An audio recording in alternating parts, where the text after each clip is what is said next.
tonight.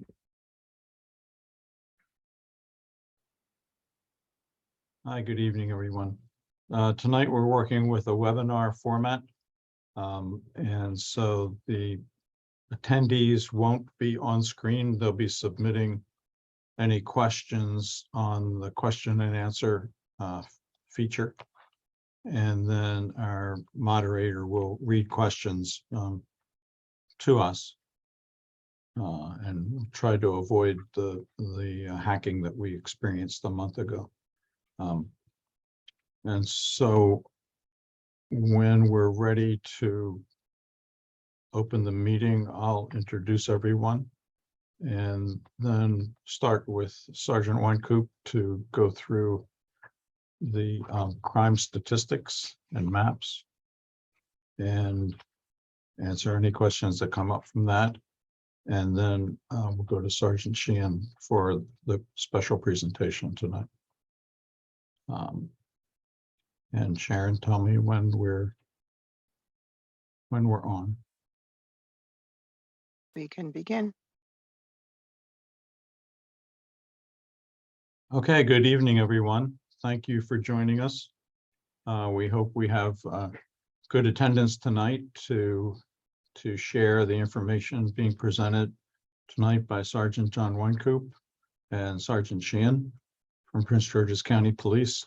We've changed the format this month, and so anyone who's watching should submit any questions on the question and answer feature, and then we'll have a moderator working to review the questions and present them to the presenters. And so I'm Bob Ryan, I'm Director of Public Services, if you don't know me, and welcome to our public safety community meeting. Thank you. I'll turn it over to Sergeant Wynkoop. Good evening, I'm Sergeant Wynkoop with the Prince George's County Police. I'm one of your College Park contract cars. Been working with the program many years. For the crime stats for January, we had one citizen robbery, which was in the Berwyn area along the Baltimore Avenue corridor. We had one assault in the Berwyn area, which was also along the Baltimore Avenue corridor, and one commercial burglary that was in the Berwyn area. Theft from autos, we had a total of 16 theft from autos for the month of January. Majority of them occurred in the Hollywood area. 3 did occur in Berwyn, and we had 2 that occurred by the College Park Airport at the tow lots. We had 6 other thefts, which occurred in Hollywood and Lakeland. And then we did have 14 stolen cars this month. Majority of them occurred in Hollywood and Berwyn. We did have 1 in Old Town. Most of it has been happening along the Baltimore Avenue corridor.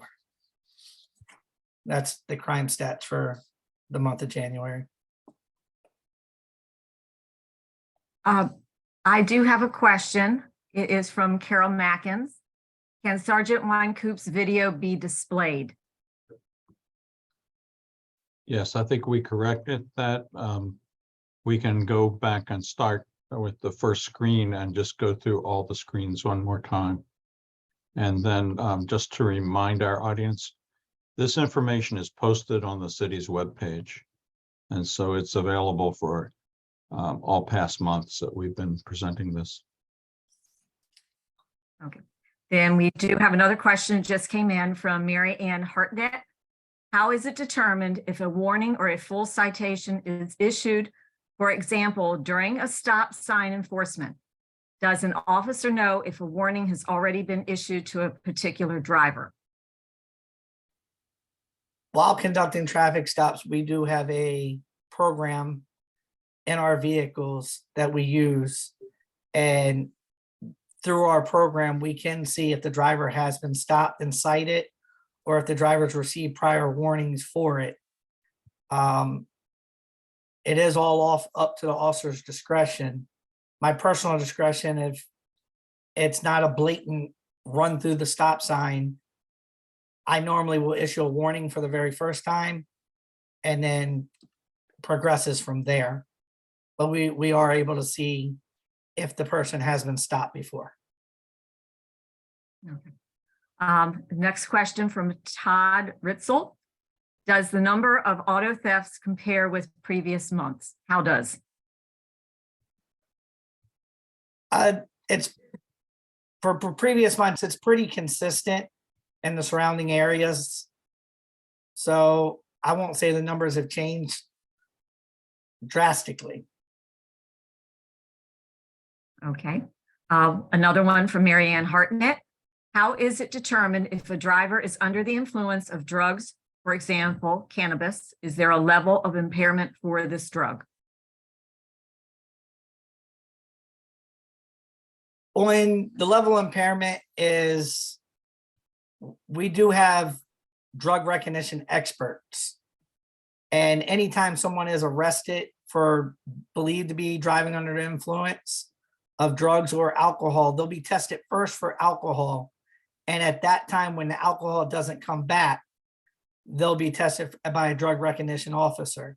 However, you still will have to go do field sobriety tests for impairment. And we will still conduct the gaze nystagmus, the walk and turn, and the one-legged stand as far as standardized field sobriety tests to discover any impairment. Okay. Okay, we have a question from Faith Riddell. Is anyone aware of the several shots fired and bullets through windows in Berwyn, and are steps being taken to correct this?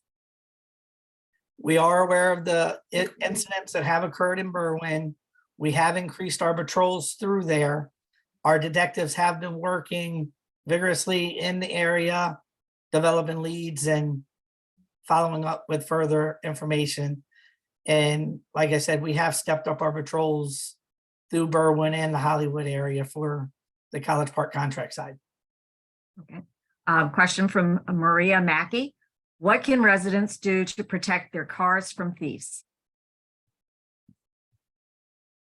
One of the main things is keep things out of sight, out of view.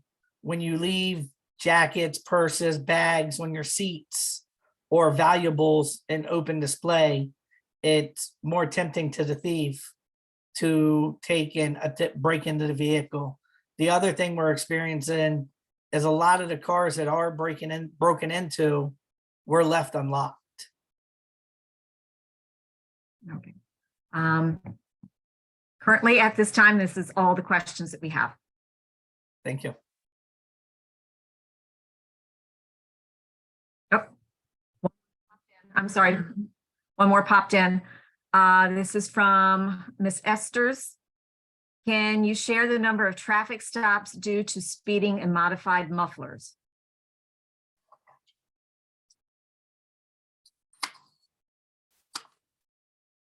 I do not have that data with me right this second on the amount of stops. We have been conducting a lot of stops along Baltimore Avenue and Greenbelt Road for exhaust. I can tell you that this month alone, I've written 10 myself, along with the other contract officers.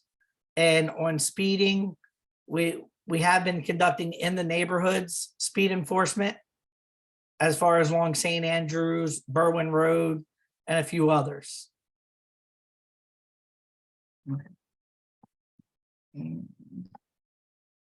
Okay, another one just came in from Faith Riddell. Why is there a delay in receiving video feeds on a bullet through my window, which was reported January 3rd, requested by Detective Shinnick on January 18th and still not received? I can answer that.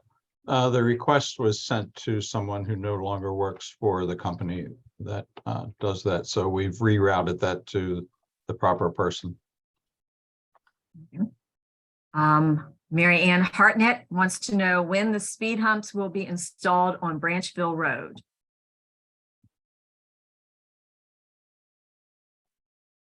I don't believe we have anyone here tonight who can answer that. We can talk to the city engineer tomorrow and get that information and send it out by email. Okay. This in from Carol Magnus. How many of the folks are there who can test for canine are there? At the Citizen Police Academy I attended this past fall, concern was said by the representative that there are very few of these folks, which is a concern. Very few of canine handlers? I'm not understanding the question. Guessing that's what she means. Could we ask Ms. Macinus to maybe clarify more in the Q&A?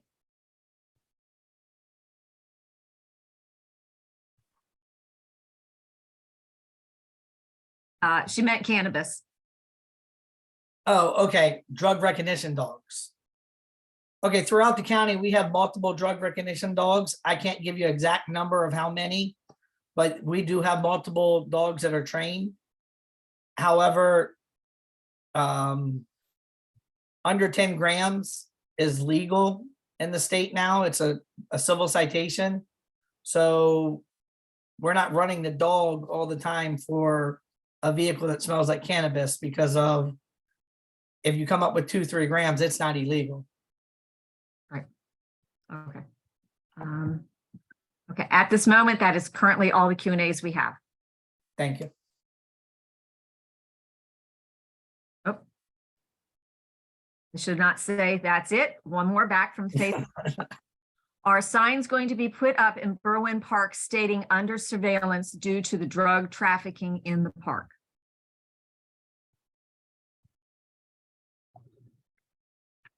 Hi, it's Bob Ryan. To my knowledge, there are no plans to do that at this time. That's something that city staff will take under consideration. Carol Macinus would like to know, what about folks stop to see if the person is under the influence of cannabis?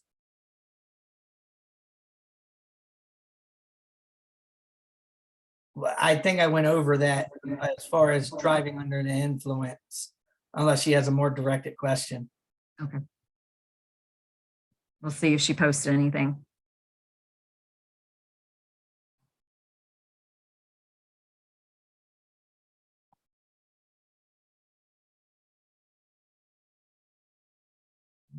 I'm going to try again. Currently, that's all I have. Okay.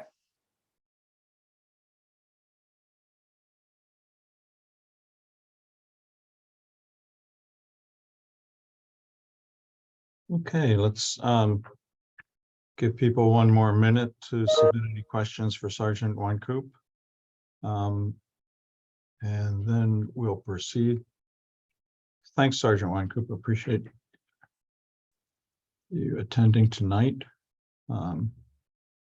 Major Coletti usually attends these. He had a conflict in his schedule this evening and wasn't able to make our meeting. Sergeant Wynkoop works closely with him and as he mentioned, is one of our senior contract officers, and so knows the city well and knows our issues well. Are there any further questions? One sec, let me make sure.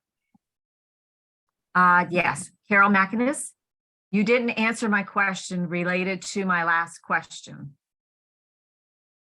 And that is going back, what about folks stop to see if the person is under the influence of cannabis? Again, it's back to the original DUI thing. If a person is stopped and we feel there's an impairment, that we will run them through the field sobriety tests. And at that point, we'll make a determination whether they're too impaired to drive. If they're too impaired to drive, they will be taken into custody, taken to the station, where first they'll be tested for alcohol because that is a state requirement. After that, once we determine there's no alcohol in their system because causing the impairment, we will take and call out a drug recognition officer.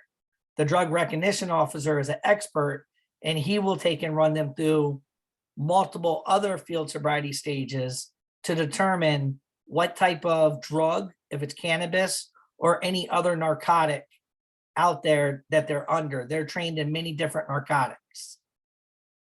So yes, driving under the cannabis is the same as driving while under the influence of alcohol. It's just while impaired by a drug. Okay, this ties into that. This is from Marianne Hartnett. Is there a drug level like the one for alcohol for drivers? There is not a such thing as 0.08 on a drug level. Normally, we'll take in, we have the drug recognition expert, and if they feel it's too bad, they'll offer the person to go for a blood test at the hospital to make a determination. But we can't pinpoint and say he's ingested 1 gram of marijuana. There's no physical test for that at this point. Okay. Question in from Faith Riddell. The camera at the corner of Patuxent Avenue and 49th is great, but it only records a crime that has happened and does nothing to reduce the crimes. I encourage the safety committee to recommend signs stating under surveillance.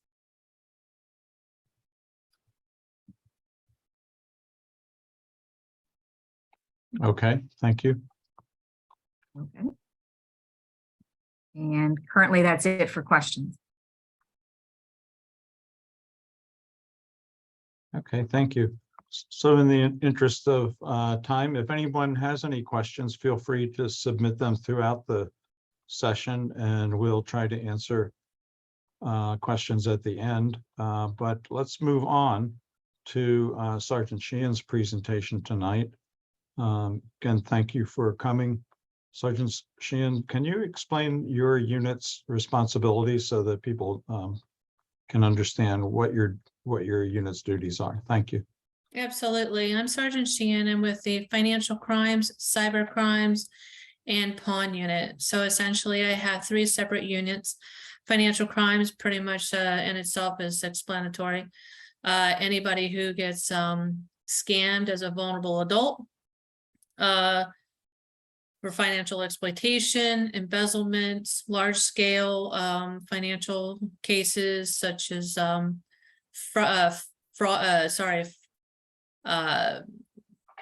just lost my brain. Federal cases. We work closely with postal. We work closely with other entities. Then, of course, it's cyber crimes, which you've met, Ryan Minnick, Detective Minnick. He is my cyber investigator that will image computers. If somebody has a compromise within their computer, he downloads cell phone information once search warrants are obtained. He works closely with the Secret Service, as does the rest of my investigators, including myself. And then, of course, my pawn and scrap unit. Essentially, we handle all of the businesses that deal with pawn, precious metal, and secondhand dealers.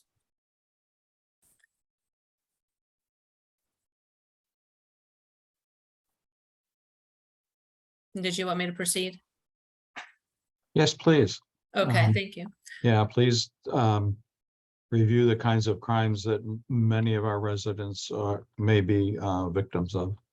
So generally, I do PowerPoint presentations, and I do a run through on what you can do to protect yourself when it comes to scams, phone calls, computer scams, etc. But my main concern and what I would like to point out tonight are 3 separate things. One are the EBT cards and or what are also called SNAP cards. I wanted to talk to you a little bit about the check fraud when it comes to mail theft. And then the scams when it comes to specifically wiring money. So the first and foremost, the scams involving wiring money. That can be the phone calls that you receive that say, please call this number. You need to speak with an officer because you have a warrant out for your arrest. And then they tell you to wire funds to a specific account. I'm not going to go through the entire scam because I think people are pretty familiar with it. But essentially what I would like to get across is A lot of times victims are very embarrassed.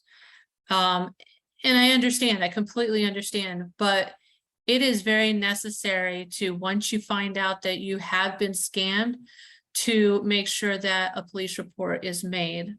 Once a police report is made, it is placed under a title of fraud. I receive every single one of those reports. I read every single one of those reports. And if I end up coming across a report where money was wired, if you decide to tell the police a month or 2 or 3 months down the line, it is absolutely impossible for us to try to get your money back. If you were able to give it between 24 or 48-hour window, we might have a better chance, even if it was overseas, because we have resources out there, again, with our Secret Service. We work with bank institutions, Interpol, etc., on trying to obtain or reverse the wire transfer. So the faster that you report it to the police, the faster we can attempt to get your money. Check fraud. This is a very positive note. So for the past couple years, I had noticed a huge increase in check fraud due to mail theft. And I had done presentations on this with College Park and other CACs and other divisions. But the positive side is I literally am seeing maybe 1 report every single week. That is a huge difference to almost every single report I received, which would be 15 or 20 a week of fraud cases that used to be all check fraud. And why is that? Because we currently have about 5 different federal investigations that we've worked closely with US Postal, and successfully coming to an end. And I think that this has deterred the criminals, at least for now, to stop going into those blue mailboxes, robbing the postal employees for the mail keys so that they can get into the blue mailboxes. But with that being said, let's continue to be safe and diligent when we use those blue mailboxes. There's 2 things that I would suggest. If you continue to use the blue mailbox, look at the time frame of delivery. That delivery would be within the hour window of pickup. Never leave the mail overnight. And moreover, I would highly suggest that you actually walk it into the post office if you still choose to use checks and not go electronic, which I know some people are still a little, highly aware of potential scammers on computers, so they don't want to use computers. So if you still want to use checks, then at least walk it into the post office. And then finally, EBTs or SNAP cards. And I might have a feeling that some of us are probably going to talk about this on the Q&A. This has now been the biggest increase of incident reports that I've had weekly. I get between 15 to 25 reports every single week when it comes to EBT or SNAP cards. And for those that don't understand what that is, they're payments that actually go on a card for subsidies, and they don't have a chip on it like most of our debit or credit cards. And so unfortunately, what has to be done in the locations where EBTs are accepted, grocery stores, 7-Elevens, etc., they still have to swipe.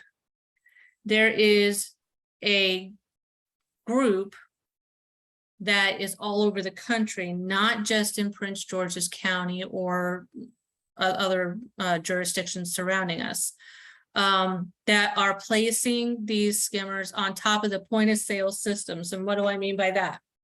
It's the square device that you could go to self-checkout, or the ones that actually go in front of the teller, so you don't have to, the teller, the employee that checks you out. So instead of passing your card off to the employee, now you can go ahead and swipe it. What is happening? The skimming device is actually collecting your credit card information and your PIN number when you plug it in.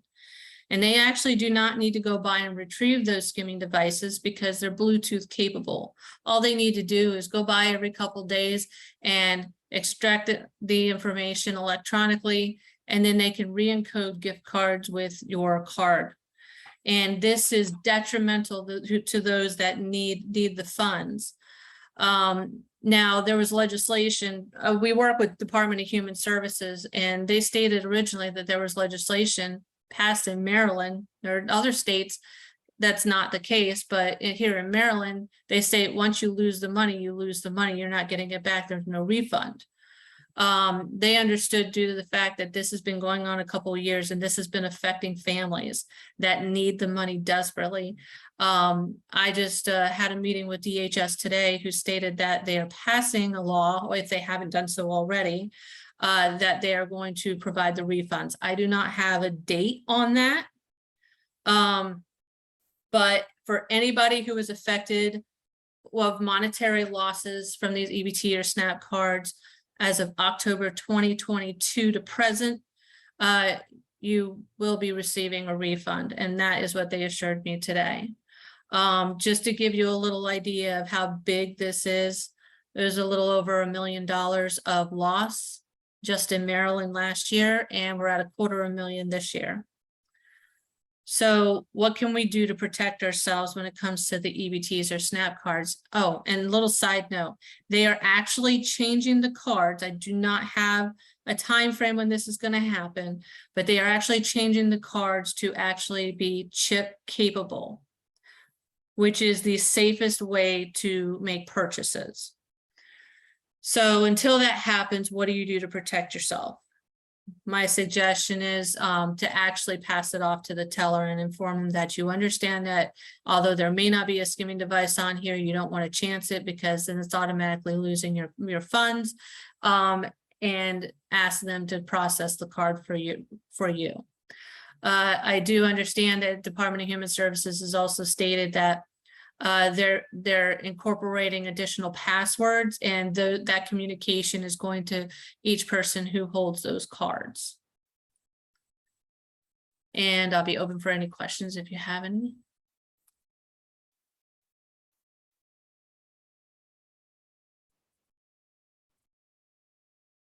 Yes, we have 3 in so far. Mary Ann Hartnett, how do thieves find buyers for airbags and catalytic converters? The buyers must know these things are stolen, similar to brass and copper wires and urns. It's very funny that you mentioned the urns, because I actually was the investigator for the copper urns at the cemeteries back in 2009 and 2009 and 2010.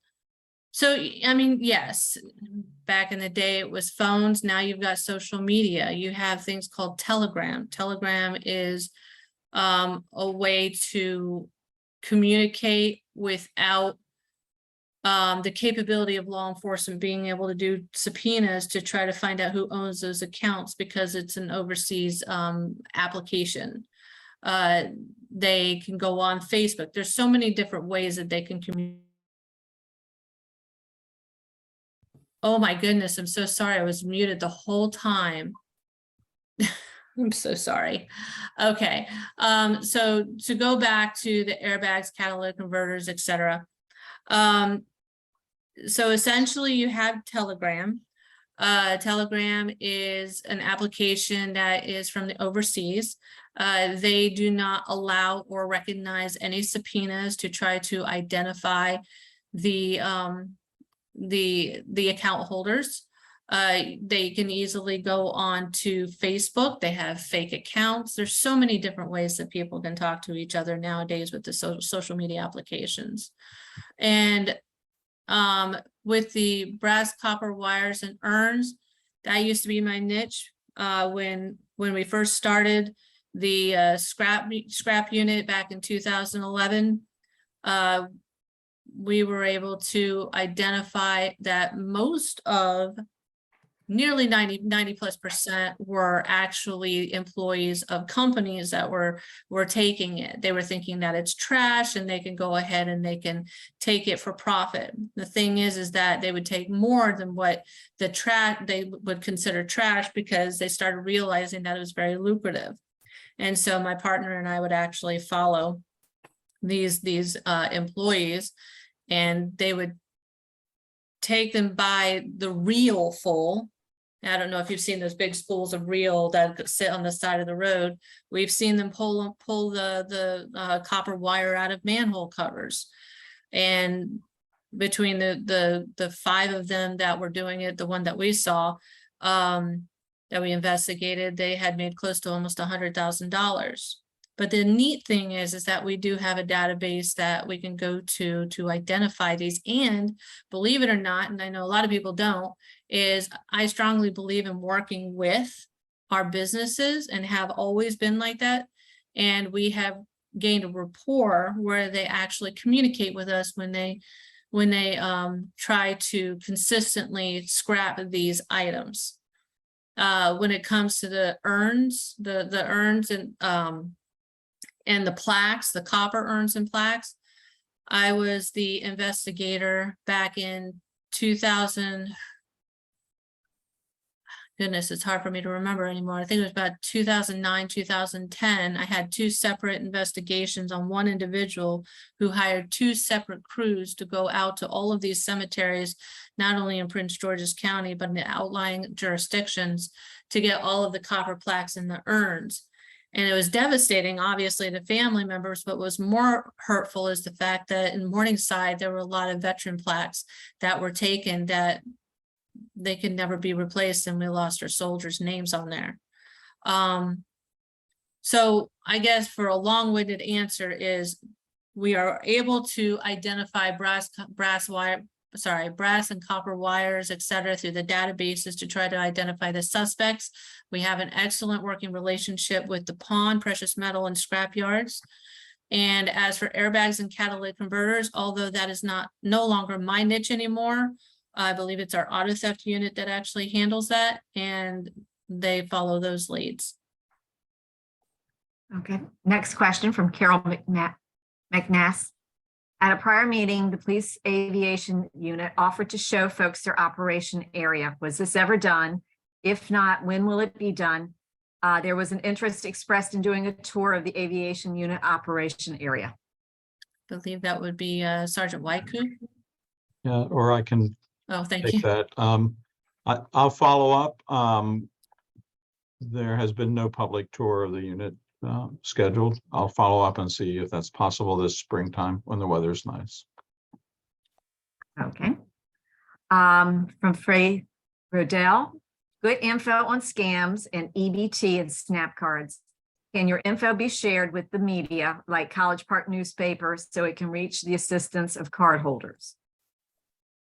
Yes, actually, I've done a lot of media through our media relations. And if anybody's interested for the media purposes, we'd have to go through my command and our media relations to get the approval. But I would never have an issue in trying to get the word across on what people can do to help. Okay. Question from Carol Magnus. My vehicle came with a special key to remove tires. Where should I store the key since it's needed if there is a flat and I may have a friend or relative driving my vehicle? You have a special key for your tire? They're tire locks. I'm guessing. Oh, tire locks. Tire Okay. locks. Where should I keep the key? Yes. Well, I wouldn't keep it in your car. Maybe on your person. But she does have a point, because if I give my car, and I'm speaking for her now, if I give a friend my car, I've got the key lock. I can't have the key lock on me since it needs to be in the car. I would think it needs to be in the car 24/7. But now if they're going to break into my car, they're going to get it and they're going to take it regardless. And I would rather have them take the key lock and take the tire off than mess up my car and give me $12,000 worth of tire damage. True. Either or. The So one, couldn't you go ahead. keep your wheel lock key with your ignition key? No, So it's the wheel lock that takes the lug nuts off. My recommendation would Yes. be to take and put your wheel lock with your jack in your trunk. Therefore, if they go through your vehicle, they're not going into your trunk to look for the wheel lock. The common places is your console or your glove box. Okay, To actually get into your trunk, it takes more time. And to try to lift the tire and everything else, they're looking for a quick steal. They're not going through your trunk to find a wheel lock. Good answer. thank you. At this current time, there are no other questions. Okay, I put my information on the chat. Sergeant Sheehan, that's my email address and my phone number, should you have any questions or concerns. If you do hold an EBT or SNAP card, please make sure you have a police report done immediately if you find out that you've been compromised. Because Department of Human Services has informed me that sometimes when individuals call over there, that's the first thing that they say, did you get a police report? 2, to help us over at the Financial Crimes Unit, attempt to get the printout of the last time you used your card. And then the last 3 locations of where you used your card. And you should potentially within the printout be able to identify where the card was used when it was compromised and how much money you lost. Thank you.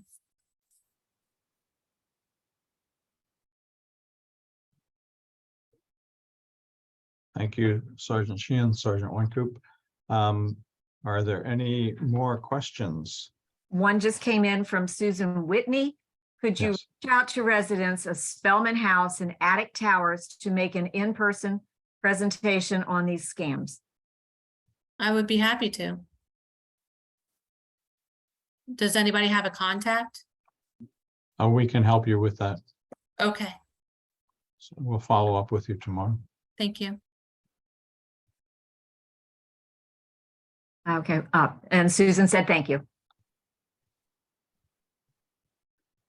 And Susan Whitney is one of our council members, along with Councilmember Esters, who was on earlier. Just in from Carol Magnus. Can more be done to publish the issue with illegal fireworks, like putting information in bus shelters, more portable electric signs placed and not just on Rhode Island Avenue, like Edgewood Road and other like roads are needed? Okay, well, we can take that into consideration. As residents are aware, there are more anticipated holidays that include fireworks these days than historically. So it's not just 4th of July, but also on New Year's Eve and Christmas Eve are some of the holidays where we've experienced and now expect major fireworks use throughout the area. If someone is not using fireworks when the police arrive, there's nothing they can do because the noise is heard sometimes for miles. Some of the fireworks I've seen are essentially commercial fireworks. So, for example, if someone shoots off fireworks in Langley Park, we can hear that in College Park on the western neighborhoods of College Park. And so when police get a report of fireworks, please include where you see them being shot from. And other than that, again, police are running all over the county chasing the reports of fireworks on those holidays. So it's a hard problem to solve. We did use a message board over the past holidays, and not sure that had a huge impact, but we'll keep trying. Okay. Yeah. Question from Councilmember Kabar. Could you please talk about scam through email phishing? Yes, I can do that. So essentially, it can happen at work. It can happen simply on your home computer, stating anything from get into an investment to click here because you won $1 million. Whatever, whatever the email is to entice you to either click on a link or make a phone call. All they want is an entry source for them to be able to talk to you and communicate and get you off of your guard when it comes to things that you should be doing immediately, or make it sound like it is a really good deal. But I can actually go further. We've had some incidents where we get these cold emails being sent to businesses. Let me explain a little bit further. So essentially, all they have to do is get somebody to click on a link so that they can go into your computer to be able to monitor who is actually, and this is for businesses, to actually find out who is in charge of the accounting. And after they have that communication on who they speak with, then they will communicate as a person either in there or an employee and say, look, I need to change my account for payroll purposes. And this has been happening consistently. So the biggest thing that we need to do is we need to start reaching out more to our businesses. There's not enough of these community events that are going on with businesses, and we need to have more of those because this has been growing exponentially. And it's something that could be easily stopped just by training or just by communicating, that when this actually comes up where someone's saying, hey, I need to change my bank account information, to actually make the phone call to the person who actually has that payroll coming to them, because people are taking it at face value, thinking that it's an employee that's communicating directly from email to email. And they're not paying attention to maybe a little underline or something like that, a little dot that might be different from the actual employee. And then of course, then you lose out on your paycheck, and then it's a whole big waiting 2 or 3 months before you get paid again. When it comes to citizens in general, a lot of the phishing that goes on is the computer tech scams, and they tell you to click somewhere, and then they have this thing that says, oh, call this 1-800 number because your computer's now been compromised. You call the 1-800 number thinking you're talking to Microsoft, and you're not. And then of course, at some point they say, oh, well, we're looking in your computer and now it looks like they're about to get into your bank account. So here's the 1-800 number to contact your bank so that you can maneuver all of your funds to this particular account until we can tell you that it's safe again. And so not only are they going into the computer and looking into all the information that you have, including your banking information, they could be having your contacts, which means that they can then affect your other contacts. So as you can see, it kind of can grow exponentially just by clicking on a link or answering the email. I hope I answered your question. If I sound a little too confused on that one, you can ask me to clarify a little bit better. We have something from Councilmember Whitney. It's also done through dating apps, sometimes email phishing, and it's basically people start an online relationship. Then the person that they've been matched with will start asking for money for a sick child, etc. So I can actually clarify on that one. I've done a few of those investigations, and it's pretty disturbing because, believe it or not, a lot of our seasoned citizens like to go on the dating apps just to try to meet someone, and anybody can, but a lot of our seasoned citizens do that as well. And the unfortunate thing is that all of them are coming from overseas.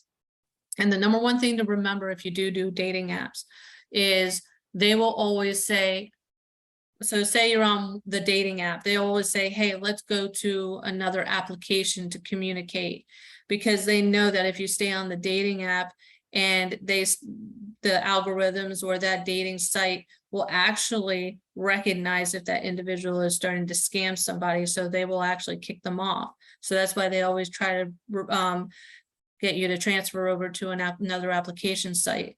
And the biggest thing that you have to remember is when you're communicating with these individuals, And within 2 or 3 weeks, they automatically start having one issue after another that says, oh, I really love you, but oh my gosh, my oil rig back here, and I had one of those, my oil rig back here blew up, and now I can't pay to come and see you. Can you pay for my ticket so that I can come and be with you?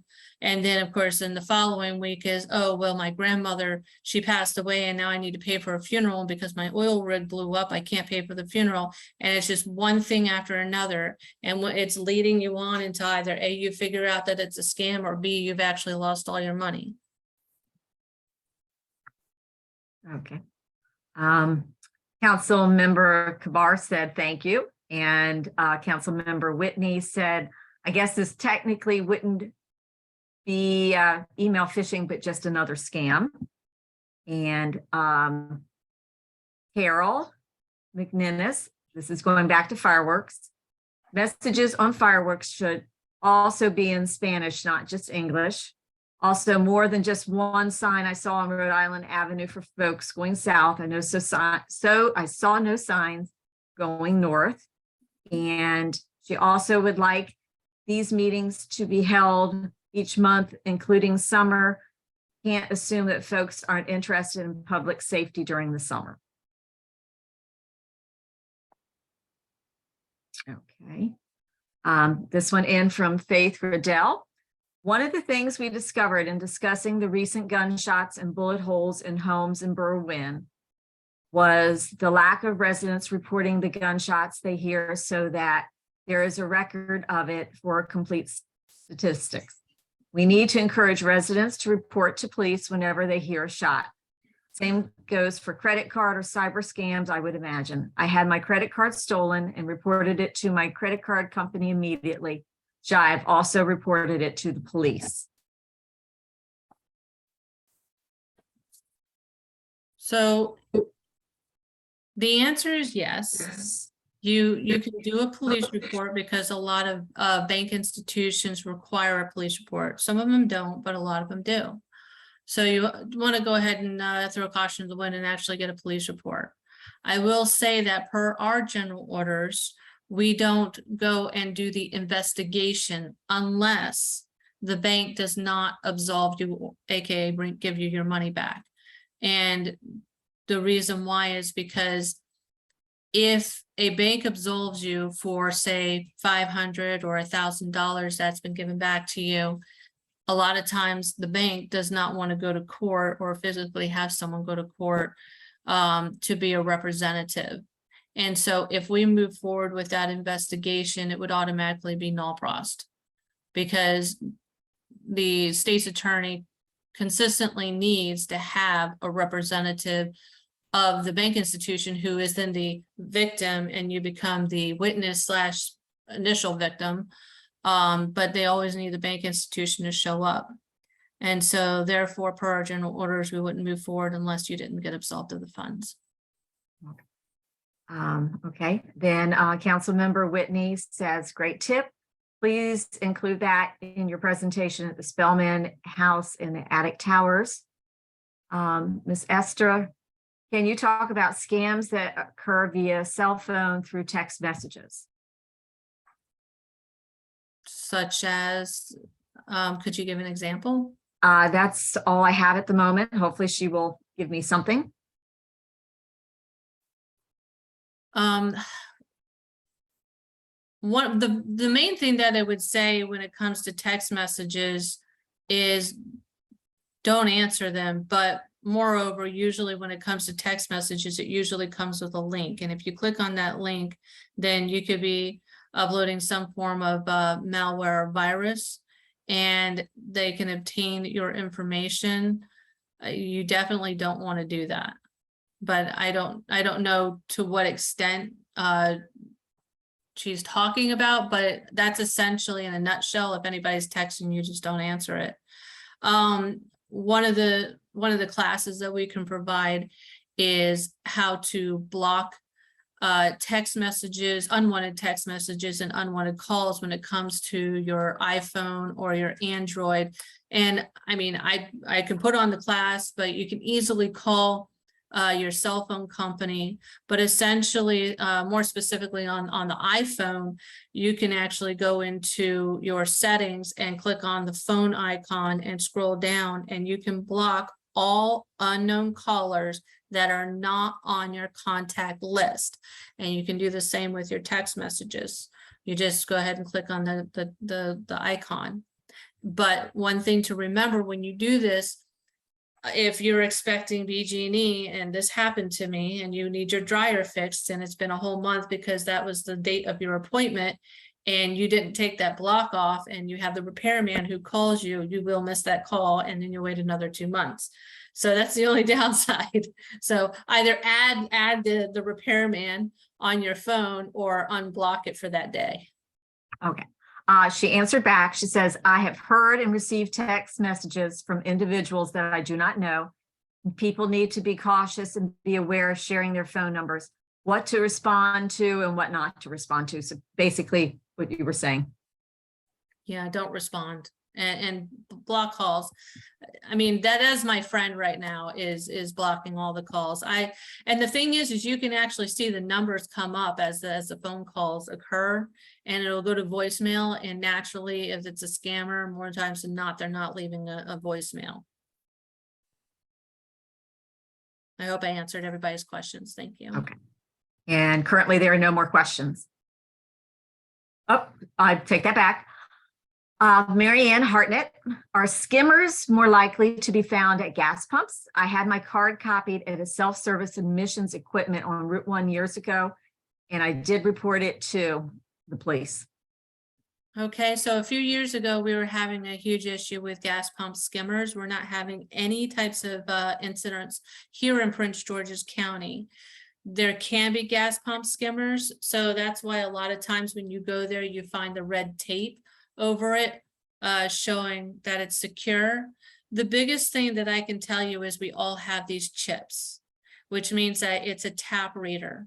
So find Wawa or find another gas pump that actually has the tap. When you have the chip reader and or the Apple Pay or the Google Pay, that is the safest way to make purchases because everything is encrypted. So it doesn't matter if they have a skimming device on that thing. They're not getting your information if you're doing the Apple Pay, Google Pay, or the tap. Thank you. And that's it for the moment.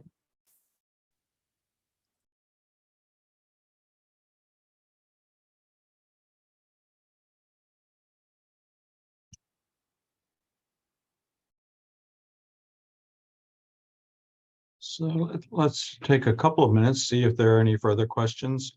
And there was one comment that I wanted to respond to it.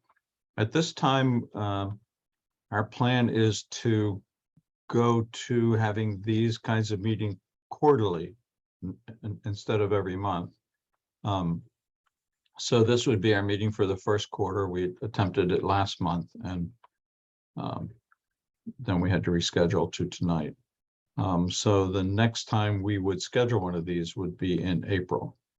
So that's our plan at this point in time, trying to get in financial terms, get a better return on our investment.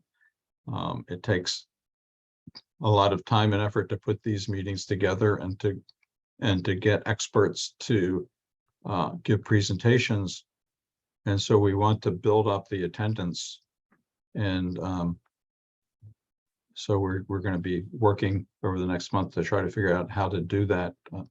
Our communications office sends out all the social media announcing these meetings. And it's still rare that we get more than a half a dozen people participating. So it's not a very good return on investment of city staff and time and experts' time. So we're looking at some changes coming up. And as I say, at this point, we plan on the next meeting being in April. So just a heads up for those faithful attendees who have been here with us every month. And I see that I have a note. We have had 10 attendees, so that's great.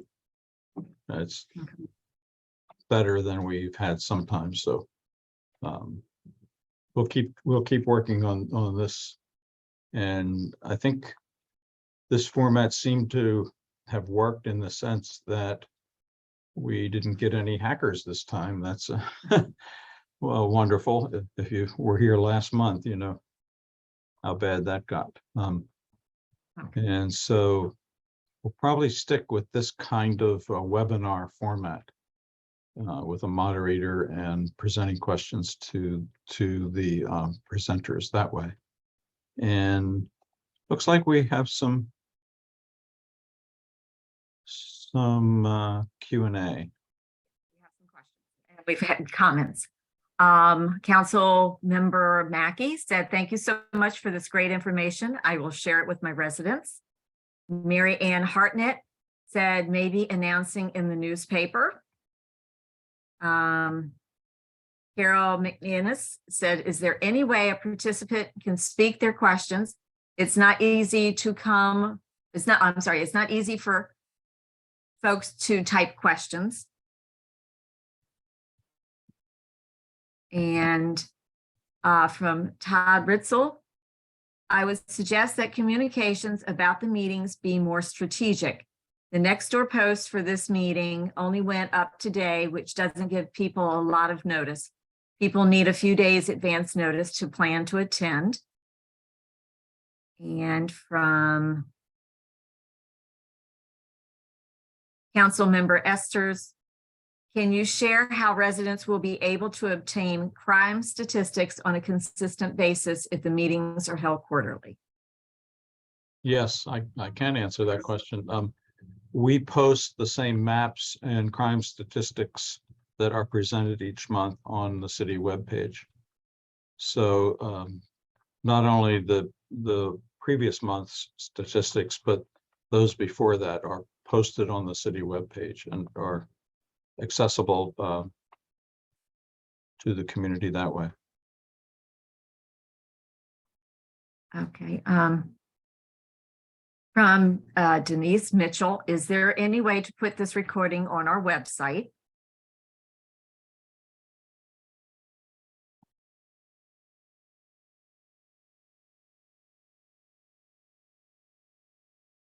I believe it will be the same as the others. And I'm waiting for confirmation of that. Do post the recordings and I will place the link in the chat. Okay, Thank you. And Denise Mitchell said, "Thank you, Bob." Thank you. And Denise is our vice mayor. Or I'm sorry, Mayor Pro Tem. Different phrases that mean the same thing.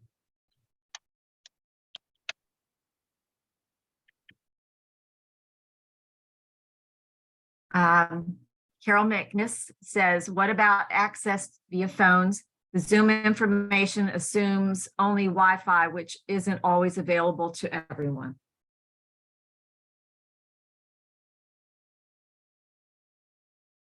I think if you have a smartphone, you can zoom in. You can still call into the webinar. Yeah.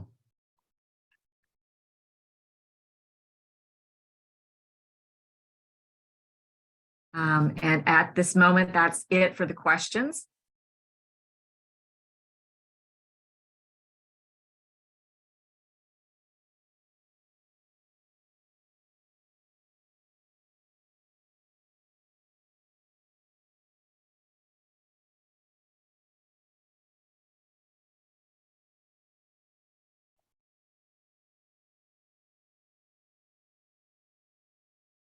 Uh, Okay. Carol Magnus said the posting did not have phone info.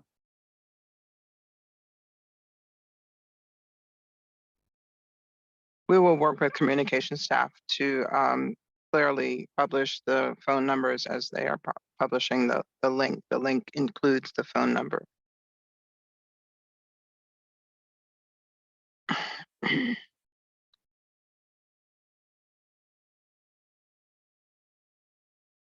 Okay, are there any more questions for Sergeant Weincoop or Sergeant Sheehan?